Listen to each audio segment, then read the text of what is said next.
Hello, ladies and gentlemen, and welcome back to the new episode of the M&K Productions Podcast. It is 2025, so Happy New Year, Happy Holiday. We have not talked to y'all since last year. Yes, I'm going to make those jokes, but I'm not here by myself. I'm here as usual with my co-host, with the most, Miss Flamingo, aka Kristen. Kristen, what's up? Happy New Year, Happy Ha- Holiday, whatever you say. Happy New Year's. And well, the holidays are over, so I'm not going to say that, but Happy New Year and Happy New Year to all of our beautiful listeners, Patreon listeners, returning viewers. I hope you all had a great Christmas, Hanukkah, Kwanzaa. If you don't celebrate, hope you had a nice, relaxing time, either with family or friends, whatever you do. You watched some good movies. I know I certainly did. But yeah, I am well. I am ready and better than ever for a new year. It's been a little rough with some stuff going on around the world, but We're here all to we can escape do everything. is we're here to do this as an escape. So I'm Yes. glad I'm with one of my besties to talk all things movies. So I'm in a good mood. But yes, so we got a nice little episode for you today. So we're gonna just do a little quick episode. By quick, it's probably gonna be 40 minutes to 50 minutes to an hour because you But know that's not so bad. That's I feel yeah. like as a like average. We've done those times in the past. Yes, that's true. So today This is a we're gonna be normal episode then. Today we're going to be going over the Golden Globes were just recently, so we're going to be going over some of the winners of the categories and our biggest surprises of what we saw. And then we're going to be doing a quick review of Robbert Eggers Nosferatu, aka Count Orlok, aka that one guy that was on the SpongeBob episode that everyone knew about. But anyway, I think we should start off with the Golden Globe winners. Kristen, I'm going to start this off right here. I'm going to admit I was wrong. A lot of people were wrong this I was year. wrong, especially for one film that we talked about earlier in that last year, Amelia Perez. The Yes. movie you Yes. said was I like loved. it was gonna be. You're like, this is gonna be a war competition. I said you're crazy. I think this is not gonna do well. Well, I was wrong because Amelia Perez was the star of the night, along with the Brutalist. Yes, Amelia Perez took home like 4 awards that evening, and some of us movie fans, that aren't movie fans, were kind of bummed about that. Sorry, I just heard somebody like making noise outside. It sounded like they were singing. I am so sorry. I got distracted. That took me out of the podcast. Um, yes, Amelia Perez took home like 4 awards. A lot of us, me as myself, who's a like a film fan, film critic, whatever you want to label me as. Yeah. I loved Amelia Perez. There are some that don't like it, and I understand why they don't like it and the controversies that surround that film. Mhm. But people who aren't those fans are saying Wicked should have won. Um, I agree in certain capacities where Wicked should have won in certain categories. Like Amelia Perez, I felt deserved to win at least the non-English language film. But Amelia Perez also won for best musical or comedy. Personally speaking, I think it should have gone to like Anora or Wicked, but Wicked did go home with the Cinematic and Box Office Achievement Award.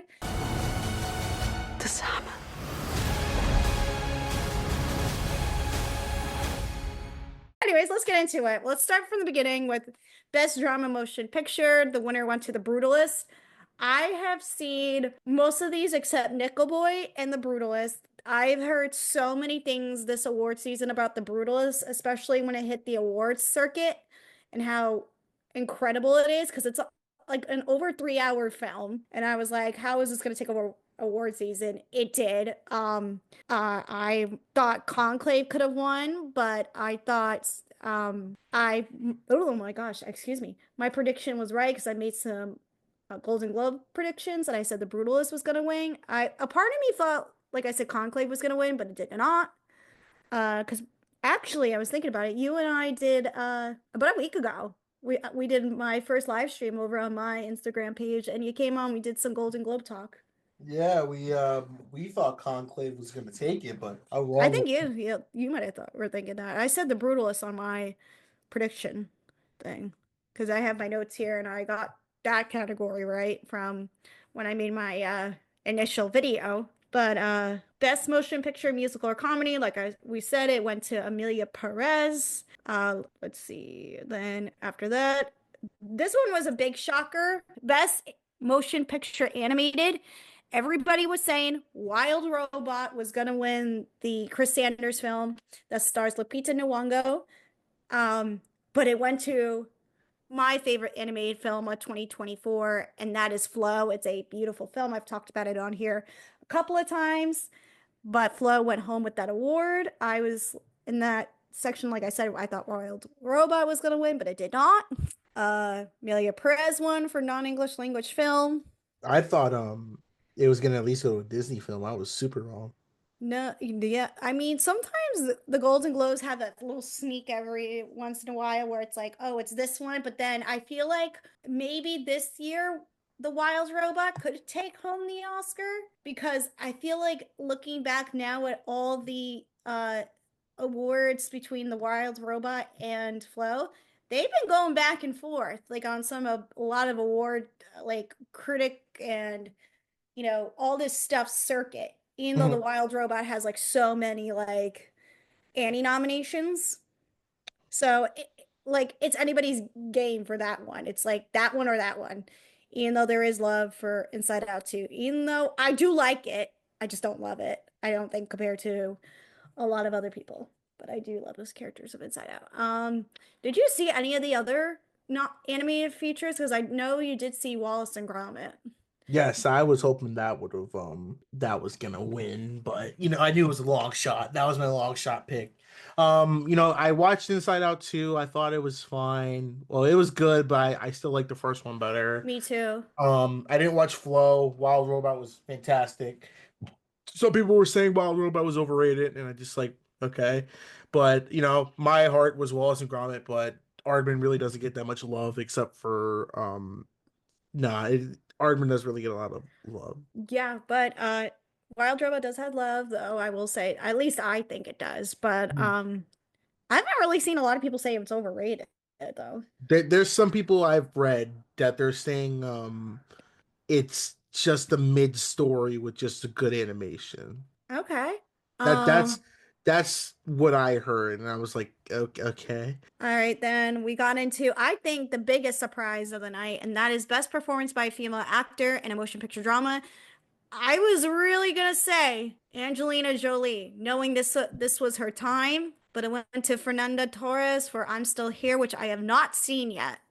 Um, There was also some sites Pamela Anderson was going to win. I didn't think she was going to win. I love that she was nominated, but I didn't think she was going to win. Then I was going to say, oh, maybe Nicole Kidman could get it because she's also so beloved. She's been nominated a couple times and she did not win. Nor Kate Winslet. People love nominating Kate Winslet. Yes, But just Fernanda, she got it. I did not see I'm Still Here yet. I did not Oh either. yeah, Tilda Swinton was nominated. I forgot she was in that category. For The Room Next Door. Again, great to see her nominated, but I don't. Tilda Swinton did not deserve to win. I think should have at least. If I were to pick the winner and give it to the award performance-wise, I would give it to Nicole Kidman, maybe. Hmm. Even though I really thought Angelina Jolie was gonna win. Let's see what else we got in here. Best performance by a male actor in a motion picture drama. It went to Adrian Brody. Good. Who I did I get that one right? No, I did not, because I really thought it was gonna go to Coleman Domingo because I saw Sing Sing recently, and oh my effing god, Mac, it was beautiful. Really? I wish it probably would have made my top three. That's how incredible it is. And I was thinking back at it when I was watching it because I finally got to see it. We interviewed the director long ago, right before Sing Sing was coming out. This is true. Yeah, Clint Metley, who directed the film, along with Craig Quidar, when they did The Jockey, they were just speaking about going to work on this film. They didn't reveal all the details, but they were working on this next project, and it's like so cool now to like as we're talking this award season and saying like, wow, this is insane. We got to talk to them, and now years later they're on this award season circuit, and the film is set to come back out in theaters for that award season run. but Adrian Brody won. This is the category Sebastian Stan was nominated twice in. Yeah, Uh, I don't get that part of why he was nominated twice because like I haven't seen The I didn't think Apprentice yet, I don't think The so Apprentice was all that good in my opinion. I really want to watch it. I just haven't watched it yet. I loved A Different Man so much. It was so Oh, you watched good. it? I watched A Different Man. That's the one uh where he plays a different person where it's like his face is different with all Hmm. the makeup that he Yeah. has. I loved that film. Loved A Different Man. The So you said a Apprentice is the different. one. A Different Man is the one with the other person, and then The Apprentice is the one with Donald, where he portrays Donald Trump.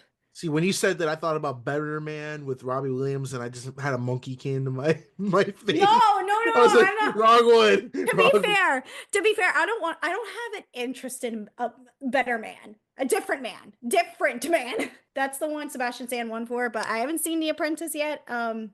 In my notes, I did say, yeah, like I said, Coleman Domingo, and he's been nominated before. I thought this year was going to be a shot, Mhm. but no, I do think he'll be nominated for an Oscar though. I don't know if he'll get it, but if Adrian Brody gets it and wins, that's the second time Adrian Brody has won an Oscar. So that's something to keep in mind, folks. I will just say, I'm sorry to all the Chalamet fans, Timothée Timothy Chalamet. Chalamet, yes. Yeah, I'm just joking. Okay, Timothée, uh, that's how Timothy, yeah, that's how my husband likes to call him.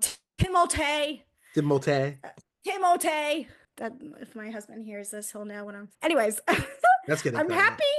happy. I'm happy he didn't win because I saw a complete unknown and I thought that was probably the worst James Mangold film I've seen. He has not had a But wait. people So you're saying love it. that's worse than Indiana Jones? Never mind. Yeah, I'm about to say, I'm like, you might Caught want me to on that tail. rewind that, man. Maybe there's two bad ones in that pocket, but I am not a fan of the last two films. Hopefully he tries again on me another time, but Daniel Craig didn't win, Ray Fiennes didn't win. I Some people were really banking on Ray Fiennes to win because he's such also a strong favorite for Conclave. Hold on, I gotta get to the next page. By performance by a female actor in a motion picture, musical, or comedy, it went to Demi Moore for The Yeah, I was Substance. actually super happy for that. I think that was I well deserved. Even though musical or comedy, still don't think it. But she got the Matt Damon route. You got nominated for a category that probably shouldn't have been in. This one should have been in the drama category, and that's the one she should have won for. In this category, I think it should have gone to either Cynthia Ravo or Mikey Madison. But Mhm. I was really I put my money on Mikey, not actual money, but my predictions on Mikey. Uh, but Demi Moore is the one that award. I don't know if she'll get the award for it for only because for the SAG nominations that came out. Where did I put my nominations for SAG? Demi did get nominated, so did Cynthia. I just don't know. I think it's between those two because I feel like a lot of the not SAG nominations, the winners, they go back and forth, and it just all depends on if they win the Oscar or not, with those two. Mhm. But Zendaya did not win. That's where she announced her little engagement to Tom Holland, so congratulations to both of them. Let's see. Best performance by a female actor in a supporting role in any motion picture. It went to Zoe Saldana. I really think she's gonna win SAG and an Oscar for this one. You think so? I think so. I think it's settled. Usually that tends to happen. I don't think Isabella Rossellini will win it. I don't know. I don't think Margaret Qualley is gonna win it. I think for all of the people that are going to be nominated for Amelia Perez, she's definitely going to be the first on the list. Um, you know, Forget Selena Gomez. I loved her in the film, but I think if they're going to nominate the supporting ones, they're definitely going to push Zeldana more Mhm. over Selena. Uh, but I did say that Ariana Grande was going to win, but it's beautiful to see Zoe Saldana win. She's just so deserving of it. So congratulations to her. Best supporting.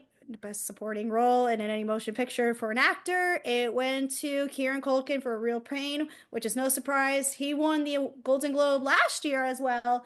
Not in for the movie category, it went to the TV category. At least I recall. I think he did. So let me just double check real quick because I am just want to double check. I think he did. But have you seen A Real Pain yet? No, I have not, It's unfortunately. very I've heard good. you told me it was very good. I was like, okay, Jesse Eisenberg, I'll give it a watch. He did win. Okay, I just forgot. He's won also back in 2022 and I think in 2020 as well. Let's see. Oh no, no, he did not win in 2020. Where is it? No. No, John Boyega did. My bad. This thing on is not telling me the right winners. I don't know why. All right. My search engine is really being really stupid right now. All right. Let's see. This is the category that Denzel wasn't didn't win in. And I think I want to bring something up. He was not nominated for a SAG, surprisingly, for I don't his get. performance I in really can't. Gladiator. I really don't get it. I feel like anytime Denzel Washington is in a film, like where he really gets to do like his acting in like crazy ways, like, like, that's like not the Equalizer. This is like a film where it's like, okay, he can be nominated or not. It's like, one of those times. Uh, Best director went to Brady Corbett for The Brutalist. No surprise. Uh, I thought I did say Brady. I think you said who for this category, Mac, Which one? for best director. Best director. Let me see here. I can't find it. That's okay.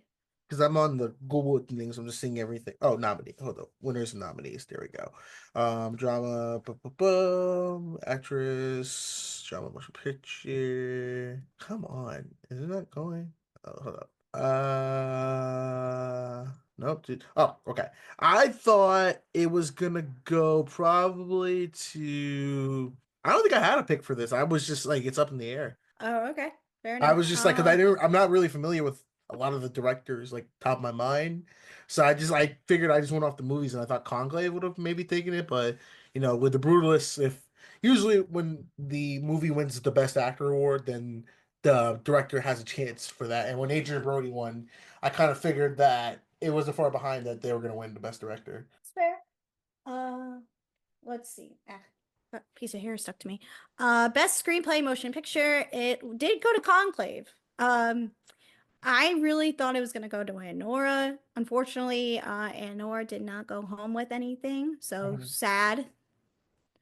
Teardrop going down my face, but that's okay.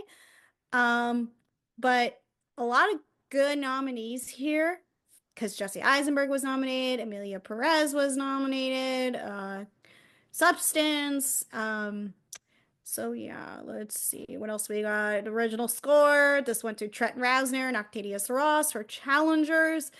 I just thought it was gonna go to the GOAT, and that was Hans Zimmer for Dune Part 2, only because that soundtrack is just incredible, and I think just as good as Challengers, but Mhm. the good picks, but it went to Trent. So best original song went to Elma, which is my one of my favorite songs featured in Amelia Perez. Mhm. I do like me Keanu. I don't I'm not I can't speak Spanish. I'm so bad at it, so if I pronounce it wrong, someone's gonna have to tell me in the comments. But Elma won for Amelia Perez for Best Original Song. I do think it's gonna win the Oscar as well. Uh, Everyone does love Compress and Repress. I do think it's a great song too, but not nominated. I'm just disappointed none of the songs from Twister got nominated, but whatever, whatever. I did get some categories wrong. Glenn Powell did not win anything because we did talk about him in last year as well from starring in Hitman. But yeah, those are the winners Mhm. from the film categories. Do you want to go over any television or nah? Shout out to Shogun winning a damn good show. I'm happy that Yes, Shogun won for Shogun me. won. which is great. And shout out to Jeremy Allen White for winning actor in a musical or comedy series. Like I guess the Bear does have some good comedy in it, but The um, The Bear is good. Only and then Murders in the Building did not win, but I love seeing it nominated. I do think, though, The Penguin should have won Best Limited Series, even though I did really enjoy Baby Reindeer. no, but you got it right with Colin Farrell winning for Oswald as the Penguin because he I killed love seeing him thank craft services. I thought that was great. it. I thought that was great. Um, who also won? Jessica Gunning won for Baby Reindeer, who I think deserved to win. I think Jessica is fabulous in Baby Reindeer. The one that really kind of annoyed me for the night, though, for the television category, best performance by a female actor in a limited series, anthology series, or a motion picture made for television, and went to Jodie Foster for True Detective. Night Country, are you kidding me? Over Christine Molinetti for The Yes, Penguin? yes. I was like, are you serious? I was so angry. Like, I get it. Golden Globes love Jodie Foster. She won not too long ago for one of the other films that she starred in, like 2020, 2021, and I forgot what it was. Nobody cared except critics, of course, like for this. But Jodie Foster is so beloved at the Golden Globes. I was really hoping they were gonna go this route and pick Christine, and they did not. Very disappointed in that one, but that's it. I was like, okay. But yeah, let us know your thoughts on the Golden Globes and what are your predictions for the SAG and Academy Awards coming up soon. And you'll definitely know we'll be doing another episode, hopefully with Jackie K. Cooper for our Oh yeah, he's annual returning. He's Oscar returning. yearly Oscar prediction show, which is awesome. It's love to have fun. But it's time for us to take a trip. A trip, I believe, to a place called Transylvania in Germany as we talk about Robbert Eggers Nosferatu. Come to me. He is coming. He is coming. He is coming to us. He's coming. Who is coming to you, my child?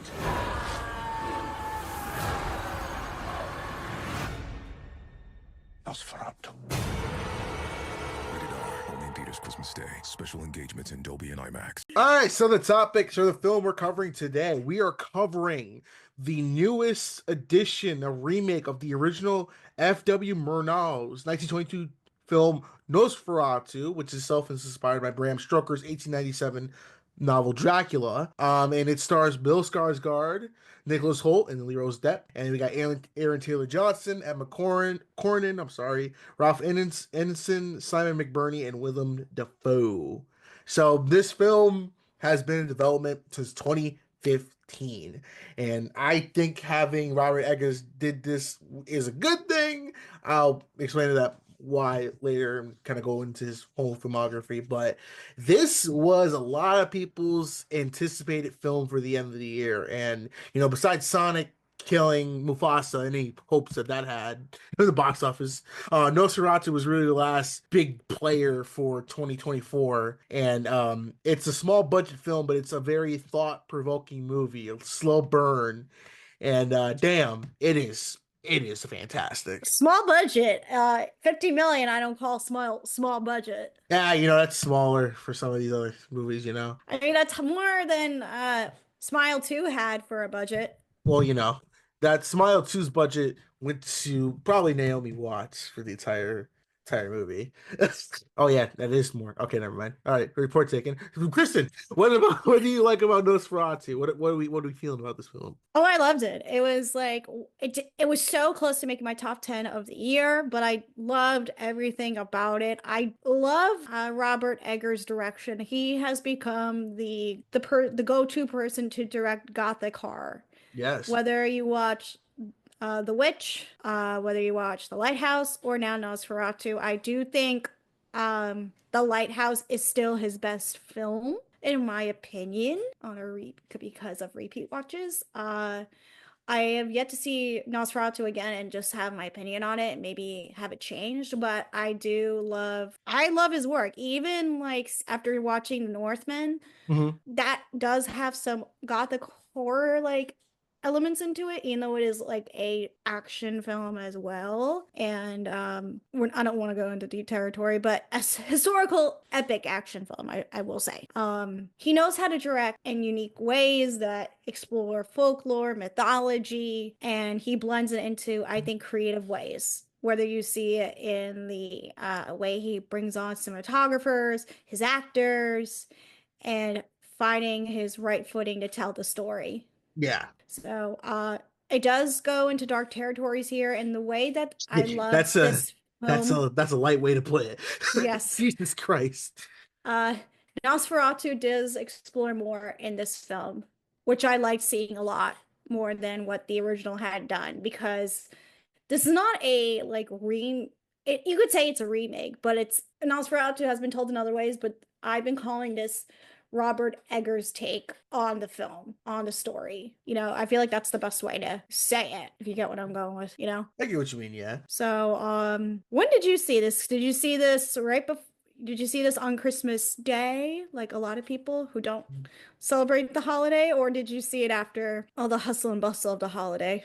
After Hustle Bustle Holiday, I watched Sonic, and then I watched this after. Okay. So what are two movies to go from? You go from Sonic and you go to Nosferatu. Just the yeah.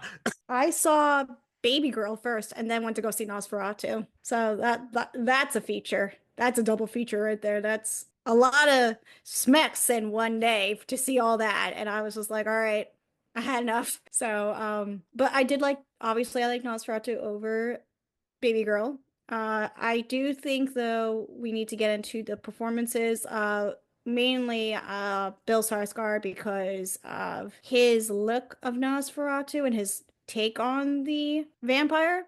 Mhm. Did you like this casting, and were you nervous at first to see him, or did you have faith because of his past performance from him starring as Pennywise? I had faith because listen, first of all, if there was anything to go from up because the crow. And second of all, Bill is a horror actor. Like that's what I like about Hmm. him. It's like because I'm reading it, and apparently the casting they were originally gonna maybe do Daniel Day-Lewis for Mads Mikkelsen, which would have been interesting actually. And imagine Daniel Day-Lewis He'd be coming as out of retirement for then. that, yeah, or even Mads Mikkelsen. That would have been interesting. But I think Bill Skarsgård was a great choice because he gets it when it becomes like a horror movie, and he really does get it.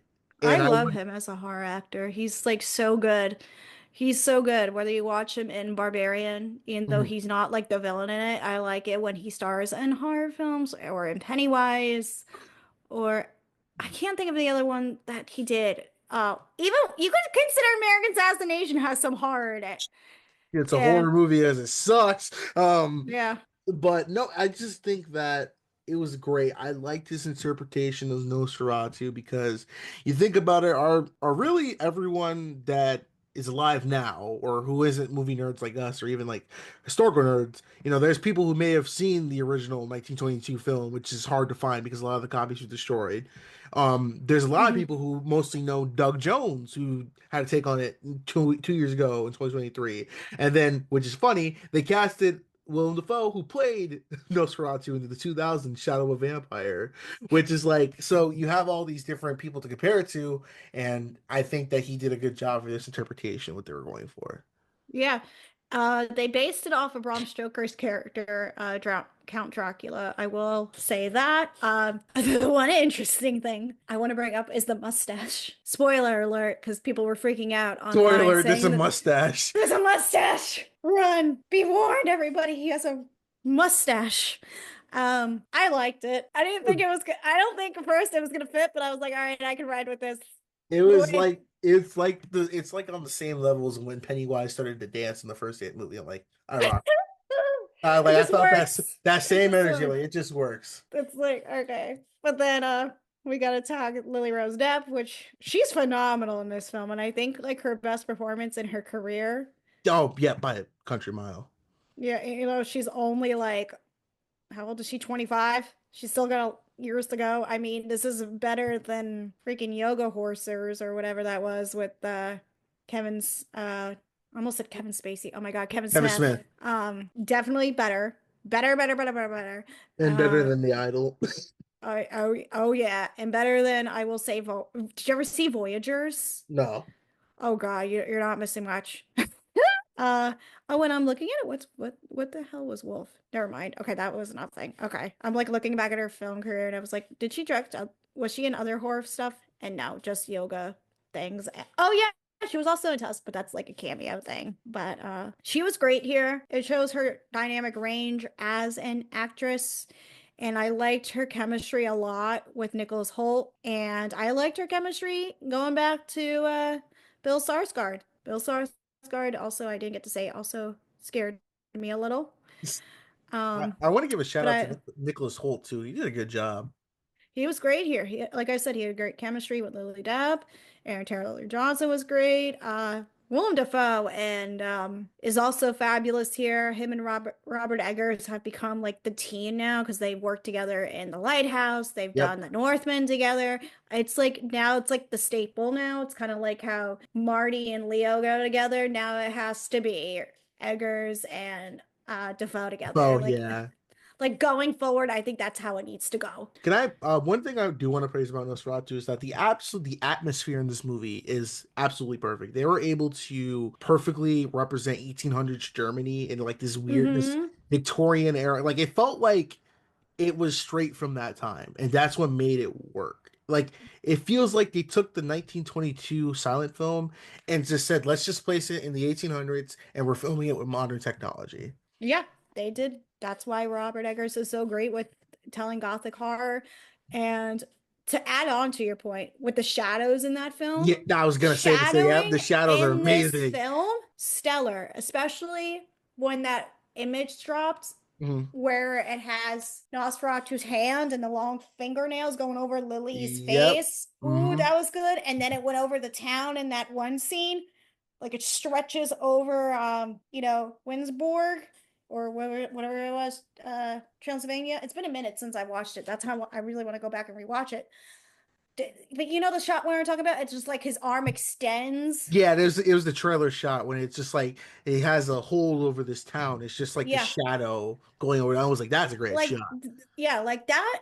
You didn't need the whole physical face of Bill Skarsgård. It was just the presence of enough that he was coming in to take over and send his darkness over the town. You Yes, felt that. You felt it, and Yeah, with that, yeah, because with every interpretation, whether it be Dracula or Nosferatu, whenever it's like an interpretation like this, there's always that feeling of like the townsfolk talk about them. They're like this urban legend that like the fear that has over. It's kind of like what Halloween, the new one, tried to do is like, oh, the idea of Michael Myers just that has the fear over this town. Nosferatu does that. It shows you that, and it does it well in its cinematography and the way that's and that we should also give praise to Jaron Blaschke because he has worked with Eggers since The Witch. Yep. And he's done Lighthouse and Northman, so they get each other. They get love that because The Witch.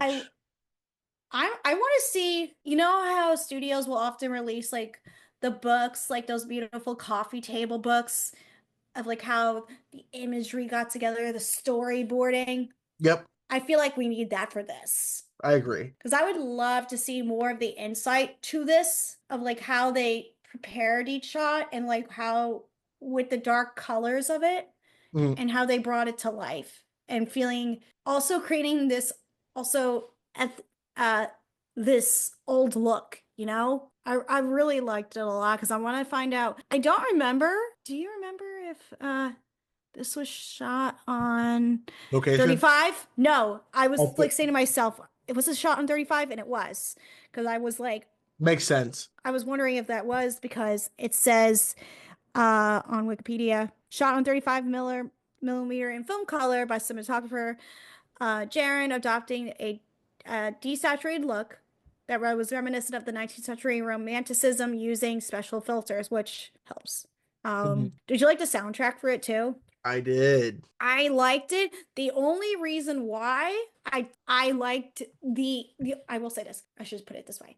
I like the soundtrack, the scoring in The Lighthouse more than this. That's the only reason why I ranked this one a little lower Hmm. in terms of my ranking. But I do like this. I thought the scoring was really, really beautiful, but the editing is also really good here. But I I do agree. like. I feel like I'm going in circles saying how much I like my direction, and my praise for this movie. I hope So that the soundtrack goes on vinyl because I'd actually get it because it's it very is. okay. Good. It's a gothic type vibe, and I love it because it feels like It's a the it vinyl for it is gorgeous. it tells us. I feel like the music in this film tells a story too, as well. It coincides with what we're watching in the film, and I think that's perfect. But yeah, nothing but praise. I do want to say there was a really great praise from Sean Baker who saw Mhm. the film. I'm trying to find it. Where was it? Filmmaker Sean Baker, who directed Anora. We talked about Anora earlier. Praised the film, saying that it's going to be very hard to beat Nosferatu as my favorite film of the year. Must see on the big screen. Eggers' direction is masterful, and Lily Rose Depp and Nicholas Hoult deserve Best Actor noms, which I do agree. Glorious cinematography, score, production design, and editing. My God, this film is incredible. So, Sean Baker loved it. David Lowery also really loved it and said it was one of his favorite films of 2024. So, if you don't take our word, take it from experts like David Lowery and Sean Baker. Agreed, and definitely see that this is going to be my top 10 list when I do my best list of the year. Unfortunately, it was like really close for mine. I think I put it at like number 12. Uh-huh. So, but definitely one of my favorites. I only had other horror favorites. That's why. This was so close. Yeah, but go watch Nosferatu. It's still playing in a select amount of theaters. It's doing really well for Focus Features Yep. because it's certainly made $104.8 million at the box office. So it's one of not Robert Eggers, Focus Features' best films in a while, I will say, and probably the best one that they've done that had a good opening weekend. I agree. So, Give it a watch. We're ending the year off strong and start the year off right with some Nosferatu. And when Halloween comes around, pop this movie on the set. on the VHS set. Yeah, yeah, the VHS. Yeah, I still got a VHS. Yeah, but yeah, I think that's gonna end it for this episode. I think that this, like I said, is a quick episode, just kind of getting back into paces of things. Kristen, you want to let the folks know what we have in store for the new episodes coming up? Alrighties, folks.